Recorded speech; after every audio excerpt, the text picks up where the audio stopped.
Good morning, students. Welcome to economics classes. Today we will going to continuing the discussion of causes for devaluation of 1966 as well as devaluation in 1991. ಈ ಒಂದು ಕ್ಲಾಸ್ನಲ್ಲಿ ನಾವು 1966ರಲ್ಲಾದ ಅನ್ನದ ಅಪಮೌಲ್ಯೀಕರಣದ ಕಾರಣಗಳನ್ನು ಮತ್ತು ಹೊಸ topic ಆಗಿರ್ತಕ್ಕಂಥ 1991ರ ಡಿವ್ಯಾಲ್ಯೂಯೇಷನನ್ನು ಕುರಿತು ಅಧ್ಯಯನ ಮಾಡೋಣ ಅಂತಕ್ಕಂಥದ್ದು. ಮೊದಲಿಗೆ 1966ರ ಡಿವ್ಯಾಲ್ಯೂಯೇಷನ್ಗೆ ಕಾರಣಗಳೇನು ಅಂತಕ್ಕಂಥದ್ದು, ಅದರ ಉಳಿದ ಪಾಯಿಂಟ್ಗಳನ್ನು ಅಥವಾ ಉಳಿದ ಅಂಶಗಳನ್ನು ಡಿಸ್ಕಸ್ ಮಾಡೋಣ ಅಥವಾ ಉಳಿದ ಕಾರಣಗಳನ್ನು ಡಿಸ್ಕಸ್ ಮಾಡೋಣ ಅಂತ ಹೇಳ್ಬೋದು. ಇನ್ ದ್ಯಾಟ್ ಫಿಫ್ತ್ ಒನ್, ಅದರಲ್ಲಿ 5ನೇದು ಯಾವುದು ಅಂತ ಕೂಡ ಇದ್ದರೆ ಪ್ರೆಷರ್ ಫ್ರಾಮ್ ಕ್ರೆಡಿಟರ್ಸ್ ಕಂಟ್ರಿ. 1966ರಲ್ಲಿ ನಾವು ಡಿವ್ಯಾಲ್ಯೂಷನನ್ನು ಮಾಡಿದ್ದೀವಿ. ಅದಕ್ಕೆ ಕಾರಣ ಏನು ಅಂತ ಬಂದಾಗ ಈಗಾಗಲೇ 4 ಪಾಯಿಂಟ್ಗಳನ್ನು ಡಿಸ್ಕಸ್ ಮಾಡಿದ್ದೀವಿ, 4 ಕಾರಣಗಳನ್ನು ಡಿಸ್ಕಸ್ ಮಾಡಿದ್ದೀವಿ. ಇದು 5ನೇ ಕಾರಣ ಏನಂತಂದರೆ pressure from creditors country. Pressure ಅಂತಂದರೆ ಒತ್ತಡ ಅಂತ ಕೂಡ ಹೇಳ್ತೀರಿ. ಯಾರಿಂದ ಒತ್ತಡ ಅಂತ ಕೂಡ ಹೇಳಿದ್ರೆ ಸಾಲಗಾರ ರಾಷ್ಟ್ರಗಳಿಂದ ಒತ್ತಡ ಅಂತ ಕೂಡ ಹೇಳ್ಬೋದು. Pressure from creditor countries. ಆ ಒಂದು ಒತ್ತಡ ಇರೋದರಿಂದ ನಮ್ಮ ನಾಣ್ಯದ ಮೌಲ್ಯವನ್ನು ನಾವು ಏನು ಮಾಡಿದ್ದೀವಿ, ಅಪಮೌಲ್ಯೀಕರಣಗೊಳಿಸಿದ್ದೀವಿ ಅಂತ ಕೂಡ ಹೇಳ್ತಕ್ಕಂಥದ್ದು. ಅದರಲ್ಲಿ ಏನಿದೆ ಅಂಶವನ್ನು ನೋಡೋಣ. The world bank and the IMF advised the government of India to devalue her currency. ಏನಂತಕ್ಕಂಥದ್ದು, ವಿಶ್ವ ಬ್ಯಾಂಕು ಮತ್ತು IMF ಅಂತಾರಾಷ್ಟ್ರೀಯ ಹಣಕಾಸಿನ ನಿಧಿ ಅಂತಕ್ಕಂಥದ್ದು ಕೂಡ ಹೇಳ್ಬೋದು. ಅಡ್ವೈಸ್ ಮಾಡ್ತದೆ, ಸಲಹೆಯನ್ನು ಕೊಡ್ತದೆ ಅಂತ ಹೇಳ್ಬೋದು. ಯಾರಿಗೆ? To whom the government of India ಅಂತ ಕೂಡ ಆಗ್ತಕ್ಕಂಥದ್ದು. ಭಾರತ ಸರ್ಕಾರಕ್ಕೆ ಅಡ್ವೈಸ್ ಮಾಡ್ತದೆ ಅಂತ ಕೂಡ ಹೇಳ್ತೀರಿ. ಏನಂತ ಹೇಳಿ, ಟು ಡಿವ್ಯಾಲ್ಯೂ ಹರ್ ಕರೆನ್ಸಿ, ನಿಮ್ಮ ಹಣದ ಮೌಲ್ಯವನ್ನು ಏನು ಮಾಡಿರಿ, ಅಪಮೌಲ್ಯೀಕರಣ ಮಾಡಿರಿ ಅಂತ ಕೂಡ ಹೇಳ್ತದೆ. ಏನಂತಕ್ಕಂಥದ್ದು, the world bank and the IMF advised the government of India to devalue her currency. Devalue our currency ಅಂದರೆ ನಿಮ್ಮ ನಾಣ್ಯವನ್ನು ಅಪಮೌಲ್ಯೀಕರಣಗೊಳಿಸ್ರಿ ಅಥವಾ ಹಣದ ಮೌಲ್ಯವನ್ನು ಇಳಿಸ್ರಿ ಅಂತ ಕೂಡ ಹೇಳ್ತಕ್ಕಂಥದ್ದು. Such pressure both from the international organisations and the advanced countries compelled the Indian government to enforce devaluation of the rupee in June 1966. ಈ ರೀತಿಯಾಗಿರ್ತಕ್ಕಂಥ ಎರಡು ಏನಂತಕ್ಕಂಥದ್ದು ಕೂಡ ಹೇಳ್ಬೋದು, ಅಂತಾರಾಷ್ಟ್ರೀಯ ಸಂಘಟನೆಗಳಿಂದ ಬರುವಂಥದ್ದು ಒತ್ತಡ ಮತ್ತು ಮುಂದುವರಿದ ದೇಶಗಳಿಂದ ಬರುವಂಥ ಒಂದು ಒತ್ತಡ ಎದಕ್ಕೆ ಕಾರಣ ಅವಕಾಶ ಮಾಡಿಕೊಡ್ತದೆ ಅಂದರೆ ಏನನ್ನು ಜಾರಿಗೆ ತರಲಿಕ್ಕೆ ದಾರಿ ಮಾಡಿಕೊಡ್ತದೆ ಅಂತ ಕೂಡ ಇದ್ದರೆ ಡಿವ್ಯಾಲ್ಯೂಯೇಷನನ್ನು ಮಾಡಲಿಕ್ಕೆ ದಾರಿ ಮಾಡಿಕೊಡ್ತದೆ 1966ರಲ್ಲಿ ಅಂತ ಕೂಡ ಹೇಳ್ಬೋದು. ಸಚ್ ಪ್ರೆಷರ್ ಬೋತ್ ಫ್ರಾಮ್, ಈ ರೀತಿಯಾಗಿರ್ತಕ್ಕಂಥ ಒತ್ತಡ both from what, the international organisations and the advanced countries. Compelled ಅಂದರೆ ಫೋರ್ಸ್ಡ್ ಅಂತ ಕೂಡ ಹೇಳ್ತೀರಿ. The Indian government to enforce ಅಂದರೆ ಜಾರಿಗೆ ತರಲಿಕ್ಕೆ ಅಂತ ಕೂಡ ಹೇಳ್ತಕ್ಕಂಥದ್ದು. To enforce devaluation of rupee in June 1966 ಏನಂತ ಕೂಡ ಹೇಳಿದರೆ ಏನಂತಕ್ಕಂಥದ್ದು ಸಾಲಗಾರ ರಾಷ್ಟ್ರಗಳಿಂದ ಬರುವಂಥ ಒಂದು ಒತ್ತಡ ಅಂತ ಕೂಡ ಹೇಳ್ಬೋದು. ಭಾರತದ ರುಪಿ 1966ರಲ್ಲಿ ಅಪಮೌಲ್ಯೀಕರಣ ಮಾಡಲಿಕ್ಕೆ ಒಂದು ಕಾರಣ ಆಗ್ತದೆ ಅಂತ ಕೂಡ ಹೇಳ್ಬೋದು. ಅದರ ಮುಖಾಂತರ ವರ್ಲ್ಡ್ ಬ್ಯಾಂಕ್ ಅಂತಕ್ಕಂಥದ್ದು ಮತ್ತು IMF ಅಂತಕ್ಕಂಥದ್ದು ಅಡ್ವೈಸ್ ಮಾಡ್ತದೆ ಭಾರತ ಸರ್ಕಾರವನ್ನು ಏನಂತೇಳಿ, ನಿಮ್ಮ ಹಣದ ಮೌಲ್ಯವನ್ನು ಇಳಿಸ್ರಿ ಅಥವಾ ಅಪಮೌಲ್ಯೀಕರಣಗೊಳಿಸ್ರಿ ಅಂತ ಕೂಡ ಹೇಳ್ತೀರಿ. ಈ ರೀತಿಯಾಗಿರ್ತಕ್ಕಂಥ ಒತ್ತಡ ಅಂತಕ್ಕಂಥದ್ದು ಏನಂತಕ್ಕಂಥದ್ದು ಎರಡು ಕಡೆಯಿಂದ ಅಂತ ಕೂಡ ಹೇಳ್ಬೋದು. That may be international organisations, that may be from international organisation and from advanced countries ಅಂತ ಕೂಡ ಹೇಳ್ತೀರಿ. ಫೋರ್ಸ್ಡ್ ದ ಇಂಡಿಯನ್ ಗೌರ್ಮೆಂಟ್ ಅಂದರೆ ಏನು ಮಾಡ್ತದೆ, ಫೋರ್ಸ್ ಮಾಡ್ತದೆ, ಒತ್ತಡ ಮಾಡ್ತದೆ ಅಂತ ಕೂಡ ಹೇಳ್ತೀರಿ. To enforce devaluation in June 1966 ಅಂತಕ್ಕಂಥದ್ದು 1966 ಜೂನಲ್ಲಿ ಹಣದ ಮೌಲ್ಯವನ್ನು ಡಿವ್ಯಾಲ್ಯೂಯೇಷನ್ ಮಾಡಲಿಕ್ಕೆ ಒತ್ತಡವನ್ನು ಹೇರ್ತದೆ ಅಂತಕ್ಕಂಥದ್ದು. ಅದರ ಮುಖಾಂತರ 1966ರಲ್ಲಿ ಭಾರತ ಸರ್ಕಾರ ಏನು ಮಾಡ್ತದೆ, ಡಿವ್ಯಾಲ್ಯೂಯೇಷನನ್ನು ಎನ್ಫೋರ್ಸ್ ಮಾಡ್ತದೆ, ಜಾರಿಗೆ ತರ್ತದೆ ಅಂತ ಕೂಡ ಹೇಳ್ಬೋದು. This is the fifth one. Then sixth one, shadow market ಅಂತಂದರೆ ಕೋಲ್ಯಾಟ್ರಲ್ ಮಾರ್ಕೆಟ್ ಅಂತಕ್ಕಂಥದ್ದು ಅಥವಾ ಸಮವಾಗಿರ್ತಕ್ಕಂಥ ಮಾರುಕಟ್ಟೆಗಳು ಅಥವಾ ನೆರಳು ಮಾರುಕಟ್ಟೆ. ಶ್ಯಾಡೋ ಅಂದರೆ ನೆರಳು ಅಂತ ಕೂಡ ಹೇಳ್ತೀರಿ. ಅದೇ ಥರ ಕಾಣುವಂಥದ್ದು ನೆರಳು ಮಾರುಕಟ್ಟೆಗಳು ಅಂತ ಕೂಡ ಹೇಳ್ಬೋದು. ಇದು ಒಂದು 1966ರ ಡಿವ್ಯಾಲ್ಯೂಷನ್ಗೆ ಕಾರಣ ಆಗ್ತದೆ. ಯಾವುದು? ಶ್ಯಾಡೋ ಮಾರ್ಕೆಟ್ ಅಂತ ಕೂಡ ಹೇಳ್ಬೋದು. There existed a parallel market for the exchange of currencies. There existed a parallel ಅಂದರೆ ಸಮವಾಗಿರ್ತಕ್ಕಂಥ, ಇದೇ ರೀತಿಯಾಗಿರ್ತಕ್ಕಂಥ ಕೂಡ ಹೇಳ್ಬೋದು. There existed a parallel market for the exchange of currencies which completely spoiled our foreign currency situation. ಈ shadow market ಅಥವಾ parallel market ಅಂತಕ್ಕಂಥ ವ್ಯವಸ್ಥೆ ಏನಂತಕ್ಕಂಥದ್ದು ವಿದೇಶಿ ವಿನಿಮಯದ ಒಂದು ವ್ಯವಸ್ಥೆಗಿರುವಂಥದ್ದು ಮಾರುಕಟ್ಟೆ. ಈ ರೀತಿಯಾಗಿರ್ತಕ್ಕಂಥ ಮಾರುಕಟ್ಟೆ ಏನು ಮಾಡ್ತದೆ? ನಮ್ಮ ವಿದೇಶಿ ವಿನಿಮಯದ ಸನ್ನಿವೇಶವನ್ನು ಏನು ಮಾಡ್ತದೆ? ಕಂಪ್ಲೀಟಾಗಿ ಸ್ಪಾಯ್ಲ್ ಮಾಡ್ತದೆ, ಸಂಪೂರ್ಣವಾಗಿ ನಶಿಸ್ತದೆ, ನಾಶ ಮಾಡ್ತದೆ ಅಂತ ಕೂಡ ಹೇಳ್ಬೋದು. There existed a parallel market for exchange of currency which completely spoiled our foreign currency situation. ಅಂದರೆ ವಿದೇಶಿ ವಿನಿಮಯವನ್ನು ಪರಿವರ್ತಿಸಲಿಕ್ಕೆ, ವಿನಿಮಯ ಮಾಡಿಕೊಳ್ಳಿಕ್ಕೆ ಇರುವಂಥ ಒಂದು ಪ್ಯಾರಲಲ್ ಮಾರ್ಕೆಟು ನಮ್ಮ ಒಂದು ವಿದೇಶಿ ವಿನಿಮಯದ ಸನ್ನಿವೇಶವನ್ನು ಏನು ಮಾಡ್ತದೆ? ಕಂಪ್ಲೀಟಾಗಿ ಸ್ಪಾಯ್ಲ್ ಮಾಡ್ತದೆ ಅಂತ ಕೂಡ ಹೇಳ್ಬೋದು. ನಾಶ ಮಾಡ್ತದೆ ಅಂತ ಕೂಡ ಹೇಳ್ಬೋದು. Parallel markets adversely affected the rupee position. ಈ ರೀತಿಯಾಗಿರ್ತಕ್ಕಂಥ ಸಮಾಂತರ ಮಾರುಕಟ್ಟೆಗಳು, ಪ್ಯಾರಲಲ್ ಮಾರ್ಕೆಟ್ಗಳು ಏನು ಮಾಡ್ತವೆ? Adversely affected the rupee position. ಭಾರತದ ರೂಪಾಯಿಯನ್ನು ಸ್ಥಾನವನ್ನು ದುಷ್ಪರಿಣಾಮವಾಗಿ ದುಷ್ಪರಿಣಾಮ ಬೀರ್ತವೆ ಭಾರತದ ರೂಪಾಯಿಯ ಸ್ಥಾನದ ಮೇಲೆ ಅಂತ ಕೂಡ ಹೇಳ್ಬೋದು. ಅಂತಕ್ಕಂಥದ್ದು parallel markets adversely affected the rupee position in the currency market of the world. ಜಾಗತಿಕ ಮಾರುಕಟ್ಟೆಯಲ್ಲಿ, ಹಣದ ಮಾರುಕಟ್ಟೆಯಲ್ಲಿ ನಮ್ಮ ಒಂದು ರುಪಿಯ ಸ್ಥಾನವನ್ನು ಸ್ಥಾನದ ಮೇಲೆ ದುಷ್ಪರಿಣಾಮವನ್ನು ಬೀರಲಿಕ್ಕೆ ಈ ಪ್ಯಾರಲಲ್ ಮಾರ್ಕೆಟ್ಗಳು ಕಾರಣ ಆಗ್ತವೆ ಅಂತ ಕೂಡ ಹೇಳ್ಬೋದು. And ultimately what constrained us to devalue our currency. ಅದರ ಮುಖಾಂತರ ಅಂತಿಮವಾಗಿ ನಮ್ಮ ದೇಶದ ನಾಣ್ಯವನ್ನು ನಾವು ಡಿವ್ಯಾಲ್ಯೂ ಮಾಡಲಿಕ್ಕೆ ಅಥವಾ ಅಪಮೂಲ್ಯೀಕರಣಗೊಳ್ಳಲಿಕ್ಕೆ ದಾರಿ ಮಾಡಿಕೊಡ್ತಾವೆ ಅಂತ ಕೂಡ ಹೇಳ್ಬೋದು. Parallel markets adversely affected the rupee position in the currency market of the world. Rupee position in the currency market of the world and ultimately lastly ಅಂತ ಕೂಡ ಹೇಳ್ತೀರಿ constrained us to what devalue our currency. ನಮ್ಮ ನಾಣ್ಯದ ಮೌಲ್ಯವನ್ನು ಅಪಮೂಲ್ಯಗೊಳ್ಳಲಿಕ್ಕೆ ದಾರಿ ಮಾಡಿಕೊಡ್ತವೆ ಅಥವಾ ಒತ್ತಡವನ್ನು ಹೇರ್ತವೆ ಅಂತ ಕೂಡ ಹೇಳ್ಬೋದು. ಇದು ಇನ್ನೊಂದು ಮುಖ್ಯವಾಗಿರ್ತಕ್ಕಂಥ ಕಾರಣ. ಯಾವುದು? Shadow market is another one important cause for the devaluation of 1966 ಅಂತೇಳಿ ಹೇಳ್ಬೋದು. This is about the causes for the devaluation of 1966. Now we will going to discuss about the devaluation in 1991. Devaluation in 1991 1991 ಹಣದ ಅಪಮೌಲ್ಯೀಕರಣ ಅಂತಕ್ಕಂಥದ್ದು. ಅದರ ಕೆಲವೊಂದು ಅಂಶಗಳನ್ನು ನಾವಿಲ್ಲಿ discuss ಮಾಡೋಣ.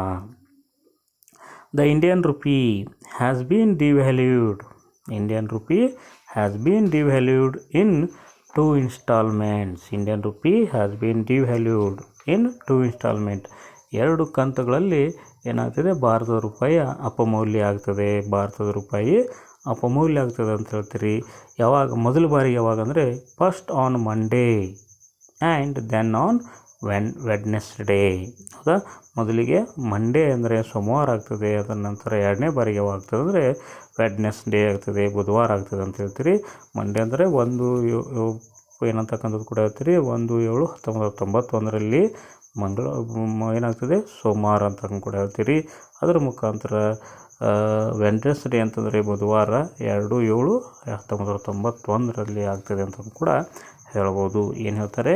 The Indian rupee has been devalued in 2 installments. 2 ಕಂತುಗಳಲ್ಲಿ ಭಾರತ ರೂಪಾಯಿ ಏನಾಗ್ತದೆ? 1991 ಡಿವ್ಯಾಲ್ಯೂಡ್ ಆಗ್ತದೆ ಅಂತಕ್ಕಂಥದ್ದು, ಅಪಮೌಲ್ಯೀಕರಣಗೊಳ್ತದೆ ಅಂತ ಕೂಡ ಹೇಳ್ತೀರಿ. ಫಸ್ಟ್ ಆನ್ ಮಂಡೇ, ಮೊದಲನೇದು ಸೋಮವಾರ ಅಂತ ಕೂಡ ಹೇಳ್ತೀರಿ. 2ನೇದು ಬುಧವಾರ ಆಗ್ತದೆ ಅಂತ ಕೂಡ ಹೇಳ್ತೀರಿ. ಅದರ ಡೇಟ್ಗಳನ್ನು ಕೂಡ ಕೊಟ್ಟಿದ್ದಾರೆ ಅಂತಕ್ಕಂಥದ್ದು. ಆ್ಯಸ್ ಎ ರಿಸಲ್ಟ್ ಈ ಒಂದು ಡಿವ್ಯಾಲ್ಯೂಯೇಷನ್ ಆಗೋದ್ರಿಂದ ಏನಾಗ್ತದೆ ಅಂತ ಕೂಡ ಹೇಳಿದ್ರಿ. As a result Indian rupee stands devalued by 18%. ಭಾರತ ರೂಪಾಯಿ ಎಷ್ಟು ಪ್ರತಿಶತದಷ್ಟು ಡಿವ್ಯಾಲ್ಯೂಡ್ ಆತಂದರೆ 18%ದಷ್ಟು ಡಿವ್ಯಾಲ್ಯೂಡ್ ಆಯಿತು. As a result of what Indian rupee in 2 installments what the rupee stands devalued by 18% ಅಂತಕ್ಕಂಥದ್ದು. ಅದರ ಪರಿಣಾಮವಾಗಿ 18% ಭಾರತದ ರೂಪಾಯಿ ಏನಾಗ್ತದೆ, ಡಿವ್ಯಾಲ್ಯೂಡ್ ಆಗ್ತದೆ. Both the finance minister and the governor of RBI have defended the devaluation of the Indian rupee. ಅದರ ಮುಖಾಂತರ ಎರಡೂ ಜನ ಅಂತ ಕೂಡ ಹೇಳ್ಬೋದು. ಭಾರತದ ಹಣಕಾಸಿನ ಮಂತ್ರಿ ಮತ್ತು ಏನಂತ ಕೂಡ ಹೇಳ್ತಕ್ಕಂಥದ್ದು ಗವರ್ನರ್ ಆಫ್ RBIನ ಗವರ್ನರು ಏನು ಮಾಡ್ತಾರೆ, ಡಿಫೆಂಡ್ ಮಾಡ್ಕೋತಾರೆ. ಅದನ್ನು ಈ ಒಂದು ಕ್ರಮವನ್ನು ಏನು ಮಾಡ್ತಾರೆ, ಸಮಜಾಯಿಷಿ ಕೊಡ್ತಾರೆ ಅಂತ ಕೂಡ ಹೇಳ್ತಾರೆ. ಏನಂತಕ್ಕಂಥದ್ದು ಯಾಕೆ ನಾವು ಡಿವ್ಯಾಲ್ಯೂಷನನ್ನು ಮಾಡಿದ್ದೀವಿ ಅನ್ನೋದಕ್ಕೋಸ್ಕರ ರಕ್ಷಣಾತ್ಮಕ ವ್ಯವಸ್ಥೆಯನ್ನು ಹೇಳ್ತಾರೆ. ಡಿಪೆಂಡೆಡ್ ಅಂದರೆ ಅವರ ಒಂದು ಮಾಡಿದ ಕ್ರಮದ ಕುರಿತು ಹೇಳ್ತಾರೆ ಅಂತಕ್ಕಂಥದ್ದು. ಹೌದಾ? As a result Indian rupee stands devalued by 18%. ಹೌದಾ? ಯಾವಾಗ ಎರಡು ಕಂತುಗಳಲ್ಲಿ ಭಾರತ ರೂಪಾಯಿ 1991ರಲ್ಲಿ ಡಿವ್ಯಾಲ್ಯೂಷನ್ ಆಗ್ತದೆ, ಅದರ ಪರಿಣಾಮ ಎಷ್ಟು ಪರ್ಸೆಂಟು ಡಿವ್ಯಾಲ್ಯೂಷನ್ ಮಾಡ್ತೀವಿ ನಾವು ಅಂದರೆ 18%ಅನ್ನು ಡಿವ್ಯಾಲ್ಯೂ ಮಾಡ್ತೀವಿ ನಮ್ಮ ರೂಪಾಯಿಯನ್ನು ಅಂತ ಹೇಳ್ತಾರೆ. ಅದ್ರ ಜೊತೆಗೆ finance minister and governor of RBI have defended the devaluation of Indian rupee. ನಾವು ಡಿವ್ಯಾಲ್ಯೂಷನ್ ಮಾಡಿದ್ದಕ್ಕೆ ನಾವು ಬದ್ರಿದ್ದೀವಿ ಅಂತಕ್ಕಂಥದ್ದನ್ನು ಫೈನಾನ್ಸ್ ಮಿನಿಸ್ಟ್ರು ಮತ್ತು RBIದ ಗವರ್ನರು ಹೇಳಿಕೆಯನ್ನು ಕೊಡ್ತಾರೆ ಅಂತ ಕೂಡ ಹೇಳ್ಬೋದು. Finance Minister has pointed out that devaluation has been resorted to overcome the BOP crisis and would restore India's credit worthiness in the world. ಅದೇ ರೀತಿಯಾಗಿ ಹಣಕಾಸಿನ ಮಂತ್ರಿ ಏನು ಮಾಡ್ತಾರೆ ಅಂತ ಕೂಡ ಹೇಳ್ತೀರಿ. ಒಂದು ನೀವು ಅಂಶವನ್ನು ಏನು ಮಾಡ್ತಾರೆ, ಪಾಯಿಂಟ್ಔಟ್ ಮಾಡ್ತಾರೆ ಅಂತಕ್ಕಂಥದ್ದು. ಯಾವ ಒಂದು ಅಂಶವನ್ನು ಪಾಯಿಂಟ್ಔಟ್ ಮಾಡ್ತಾರೆ ಅಂದರೆ ಏನಂತಕ್ಕಂಥದ್ದು, BOP ಕ್ರೈಸಿಸ್, BOPಯಲ್ಲಿರುವಂಥ ತೊಂದರೆಯನ್ನು ಹೋಗಲಾಡಿಸಿ ಅದರ ಮುಖಾಂತರ ಮೊದಲಿಗೆ ಇರ್ತಕ್ಕಂಥ ರೀತಿಯಾಗಿ ಅಂತಾರಾಷ್ಟ್ರೀಯವಾಗಿ ಅಥವಾ ಜಾಗತಿಕವಾಗಿ ಕ್ರೆಡಿಟ್ ವರ್ದಿನೆಸ್ಸನ್ನು ಬೆಳೆಸ್ಕೊಳ್ಳಿಕ್ಕೆ ಅಥವಾ ಮರು ಸಾಧಿಸಲಿಕ್ಕೆ ಸಹಾಯ ಆಗ್ತದೆ ಅನ್ನೋದನ್ನು ಪಾಯಿಂಟ್ಔಟ್ ಮಾಡ್ತಾರೆ ಡಿವ್ಯಾಲ್ಯೂಷನ್ ಬಗ್ಗೆ ಕುರಿತು ಅಂತ ಕೂಡ ಹೇಳ್ಬೋದು. ಅಂದರೆ ಏನಂತಕ್ಕಂಥದ್ದು, ಈಗಾಗಲೇ ಏನಿದೆ BOP ಒಳಗೆ ಕ್ರೈಸಿಸ್ ಇದೆ. ಈ BOP ಕ್ರೈಸಿಸನ್ನು ಹೋಗಲಾಡಿಸ್ಬೋದು ನಾವು. 1991ರಲ್ಲಿ ಡಿವ್ಯಾಲ್ಯೂಷನ್ ಮಾಡೋದ್ರ ಮುಖಾಂತರ ಈ BOP ಕ್ರೈಸಿಸ್ ಅನ್ನೋದ್ರ ತೊಂದರೆಯನ್ನು, ಡಿಫಿಕಲ್ಟೀಸನ್ನು ಹೋಗಲಾಡಿಸ್ಬೋದು. ಅದರ ಮುಖಾಂತರ ಏನಂತಕ್ಕಂಥದ್ದು ಏನು ಮಾಡ್ಬೋದು, ಸೃಷ್ಟಿಸ್ಕೊಳ್ಬೋದು ಅಂತ ಕೂಡ ಹೇಳ್ತೀರಿ. ಏನನ್ನು ನಾವು credit worthiness country in the world ಅಂತಕ್ಕಂಥದ್ದನ್ನು ಸಾಧಿಸ್ಬೋದು ಅಂತಕ್ಕಂಥದ್ದು. ಅದಕ್ಕೋಸ್ಕರ ಡಿವ್ಯಾಲ್ಯೂಷನನ್ನು ಮಾಡಿದ್ದೀವಿ ಅಂತ ಹೇಳ್ತಾರೆ ಅಂತಕ್ಕಂಥದ್ದು. Finance minister has pointed out that devaluation has been resorted to overcome the BOP crisis and would restore India's credit worthiness in the world. ಅಂದರೆ ನಾವು ಸಾಲ ಮರುಪಾವತಿ ಸರಿಯಾದ ಅವಧಿಗೆ ಮಾಡಿ ನಮ್ಮ ಒಂದು ಸ್ಥಾನವನ್ನು ಮರು ಸೃಷ್ಟಿಸ್ಕೊಳ್ತೀವಿ ಮತ್ತು BOPಯಲ್ಲಿರುವಂಥ ಬ್ಯಾಲೆನ್ಸ್ ಆಫ್ ಪೇಮೆಂಟ್ನಲ್ಲಿರುವಂಥ ಒಂದು ತೊಂದರೆಯನ್ನು ಹೋಗಲಾಡಿಸ್ತೀವಿ ಅಂತಕ್ಕಂಥ ಒಂದು ಅಂಶಗಳನ್ನು ಹೇಳೋದ್ರ ಮುಖಾಂತರ ಈ ಡಿವ್ಯಾಲ್ಯೂಷನನ್ನು ಅವ್ರು ಏನು ಮಾಡ್ತಾರೆ, ಒಳ್ಳೆಯದು ಕ್ರಮ ಅಂತಕ್ಕಂಥದ್ದನ್ನು ಡಿಫೆಂಡ್ ಮಾಡ್ಕೋತಾರೆ. ಅದಕ್ಕೆ ತನ್ನದೇ ಆಗಿರ್ತಕ್ಕಂಥ ಒಂದು ಅಂಶವನ್ನು ಹೇಳ್ತಾರೆ ಅಂತಕ್ಕಂಥದ್ದು. According to Governor of RBI, the change in the exchange value of rupee is intended to find the rupee its realistic value, vice versa hard currency ಅಂತ ಕೂಡ ಹೇಳ್ತಾರೆ. ಅದನ್ನು ಕುರಿತು RBI ಗವರ್ನರು ಕೂಡ ತನ್ನದೇ ಆಗಿರತಕ್ಕಂಥ ಒಂದು ವ್ಯವಸ್ಥೆಯನ್ನು ಹೇಳ್ತಾರೆ. ಅದರ ಒಂದು ರಿಯಲಿಸ್ಟಿಕ್ ವ್ಯಾಲ್ಯೂ ಅಂತಕ್ಕಂಥ ರುಪಿಯ ಒಂದು ವಾಸ್ತವವಾಗಿರ್ತಕ್ಕಂಥ ಒಂದು ಮೌಲ್ಯದ ಕುರಿತು ಹೇಳ್ತಾರೆ. ಹಾರ್ಡ್ ಕರೆನ್ಸಿ ಜೊತೆಗೆ ಅದರ ವಾಸ್ತವಿಕ ಮೌಲ್ಯದ ಕುರಿತು ತನ್ನದೇ ಆಗಿರ್ತಕ್ಕಂಥ ಹೇಳಿಕೆಗೆ ಬದ್ರಿದ್ದೀವಿ ಅಂತ ಕೂಡ ಹೇಳ್ತೀವಿ. ತಾವು ಕೈಗೊಂಡಿರತಕ್ಕಂಥ ಕ್ರಮಕ್ಕೆ ಬದ್ರಿದ್ದೀವಿ ಅಂತ ಕೂಡ ಹೇಳ್ತಾರೆ. According to the governor of India, the change in the exchange value of rupee is intended to find the rupee its realistic value ಅಂತಕ್ಕಂಥದ್ದು.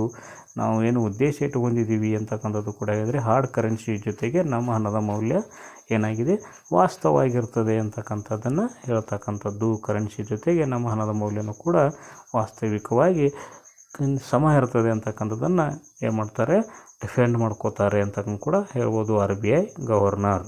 ಅದರ ಮುಖಾಂತರ devaluation is expected to restore the competitive edge of India's exports over time ಅಂತಕ್ಕಂಥದ್ದು.